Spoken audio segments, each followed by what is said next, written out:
আজকের আসাম তথা সমগ্র বরাক উপত্যকার কয়েকটি গুরুত্বপূর্ণ খবর হলো উত্তর পূর্ব সীমান্ত রেলে লামডিং বদরপুর রেললাইনে মুফাদিখাক স্টেশনের মধ্যবর্তী স্থানে ধস পড়ার পরিপ্রেক্ষিতে এই লাইনে চলাচল করা বেশ কয়েকটি ট্রেনের যাত্রা সম্পূর্ণভাবে বাতিল, আংশিক বাতিল এবং কয়েকটি ট্রেনের যাত্রার সময়সূচি পরিবর্তন করা হয়েছে।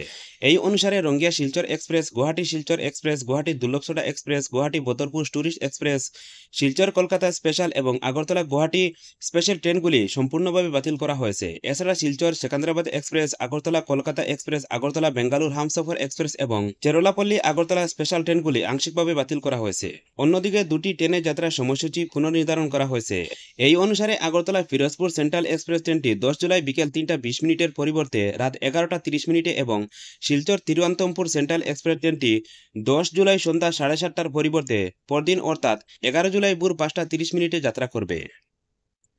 পরবর্তী খবরটি হলো আসাম রাজ্য বিদ্যালয় শিক্ষা পর্ষদ উচ্চতর মাধ্যমিক প্রথম বর্ষের ভর্তির জন্য আজ থেকে 12 জুলাই পর্যন্ত দর্পণ পোর্টাল পুনরায় খোলা রাখার কথা ঘোষণা করেছে। সে অনুযায়ী পর্ষদ নামভর্তি সম্পর্কিত বিশেষ তথ্যের জন্য দুটি ওয়েবসাইট www.ahsec.assam.gov.in অথবা দর্পণ ahsec.online.in এ দেখার জন্য ছাত্রছাত্রীদের আহ্বান জানিয়েছে। পর্ষদ নির্দেশে স্পষ্ট করে দিয়েছে নির্ধারিত সময়ের মধ্যে ছাত্রছাত্রীদের আবেদন প্রক্রিয়া সম্পূর্ণ করতে হবে। একইভাবে শিক্ষা প্রতিষ্ঠানগুলিতে আগামী 15 জুলাইয়ের মধ্যে ভর্তি প্রক্রিয়া সম্পূর্ণ করতে হবে। নামভর্তি প্রক্রিয়া অফলাইনে আবেদন কোনো পরিস্থিতিতেই গ্রহণ করা হবে না বলে নির্দেশে উল্লেখ করা হয়েছে। পরবর্তী খবরটি হলো কাছাড় জেলা প্রশাসন জাতীয় খাদ্য সুরক্ষা আইন এনএফএস এর অধীনে থাকা যে সকল সুবিধাভোগী এখনও তাদের রেশন কার্ডের সঙ্গে ইকেওয়াইসি নিবন্ধন সম্পন্ন করেননি তাদেরকে অবিলম্বে তা করার জন্য আবেদন জানিয়েছেন। সোমবার জারি করা এক বিজ্ঞপ্তিতে প্রশাসন সতর্ক করেছে যে ইকেওয়াইসি প্রক্রিয়া সম্পন্ন করতে ব্যর্থ হলে রেশন কার্ডগুলি রেশন কার্ড ম্যানেজমেন্ট সিস্টেম থেকে মুছে ফেলা হতে পারে, যার ফলে পরিবারগুলি এনএফএস এর থাকা অধীনে প্রাপ্য সুবিধা থেকে বঞ্চিত হবে।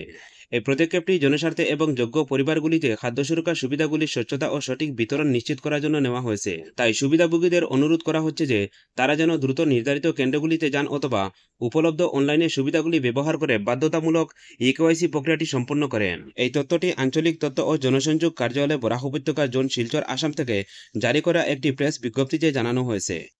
পরবর্তী খবরটি হলো মুখ্যমন্ত্রী হিমন্ত বিশ্ব শর্মার কোকরাঝারে সাংবাদিকদের সামনে দাঁড়িয়ে সুস্পষ্ট ভাষায় ঘোষণা করেছেন যে রাজ্যে অবৈধ বাংলাদেশিদের বিরুদ্ধে শুরু হওয়া উচ্ছেদ অভিযান কোনো রাজনীতির চাপে থেমে থাকবে না। এই পদক্ষেপকে তিনি স্থায়ী আদিবাসী ও ভূমিপুত্র জনগণের ভূমির অধিকার এবং সাংস্কৃতিক স্বাতন্ত্র্য রক্ষা করার অত্যাবশ্যক বলে আখ্যা দেন। মুখ্যমন্ত্রী বলেন, শ্রীভূমি, ধুবড়ী, চাপার ও শিলচর থেকে কিছু মানুষকে লক্ষ্মীমপুরে গিয়ে বসতি স্থাপন করেছে। আমরা তাদের উচ্ছেদ করেছি যাতে লক্ষ্মীমপুরে স্থায়ী জনগণের স্বাধীনতা এবং ভূমি অধিকার রক্ষা করা যায়। তিনি এই অভিযানকে জমি ও পরিচয়ের লড়াই বলে বর্ণনা করেন। তিনি জানান, এই অভিযান শুধুমাত্র লক্ষ্মীমপুরে সীমাবদ্ধ থাকবে না, বরং ধীরে ধীরে রাজ্যের অন্যান্য অংশেও বিস্তৃত হবে। আগামীকাল ধুবড়ী, চাপার এলাকায় অভিযান চলবে। আমরা নিশ্চিত করব যে বদল্যান্ডে কোনো বহিরাগত অনুপ্রবেশ করতে না পারে। এর আগে গত 5 জুলাই মুখ্যমন্ত্রী ঘোষণা করেন যে কাছাড় এবং শ্রীভূমি জেলায় বসবাসরত 18 জন বাংলাদেশি নাগরিককে তাদের দেশে ফেরত পাঠানো হয়েছে, যাদের কাছে বৈধ নথিপত্র ছিল না। পরবর্তী খবরটি হলো মিডিয়াতে প্রকাশিত কিছু প্রতিবেদনের পরিপ্রেক্ষিতে যেখানে বলা হচ্ছে যে অর্থ মন্ত্রণালয়ের আর্থিক পরিষেবা বিভাগের পক্ষ থেকে ব্যাংকগুলিকে অসক্রিয় প্রধানমন্ত্রী জনধন যোজনার অ্যাকাউন্ট বন্ধ করতে নির্দেশ দেওয়া হয়েছে। সংশ্লিষ্ট বিভাগ পরিষ্কার জানিয়েছে যে তারা ব্যাংকগুলিকে এমন কোনো নির্দেশনা দেয়নি। আরও বলা হয়েছে, অর্থ মন্ত্রণালয়ের আর্থিক পরিষেবা বিভাগ সম্প্রতি 1 জুলাই থেকে একটি 3 মাস ব্যাপী ক্যাম্পেইন শুরু করেছে, যার লক্ষ্য হলো দেশের বিভিন্ন স্থানে প্রধানমন্ত্রী জনধন যোজনা, জীবন জ্যোতি বীমা যোজনা, অটল পেনশন যোজনা এবং অন্যান্য কল্যাণমূলক প্রকল্পগুলির গ্রহণযোগ্যতা বাড়ানো। এই ক্যাম্পেইনের সময় ব্যাংকগুলি সমস্ত বাধ্যতামূলক অ্যাকাউন্টের পুনরায় ইকেওয়াইসি করবে। ডিএসএফ নিয়মিতভাবে অচল বা অসক্রিয় প্রধানমন্ত্রী জনধন যোজনা অ্যাকাউন্টের সংখ্যা পর্যবেক্ষণ করে এবং ব্যাংকগুলিকে এই অ্যাকাউন্টগুলির সঙ্গে সংযুক্ত গ্রাহকদের সঙ্গে যোগাযোগ করে তাদের অ্যাকাউন্ট সচল করার পরামর্শ দিয়েছে।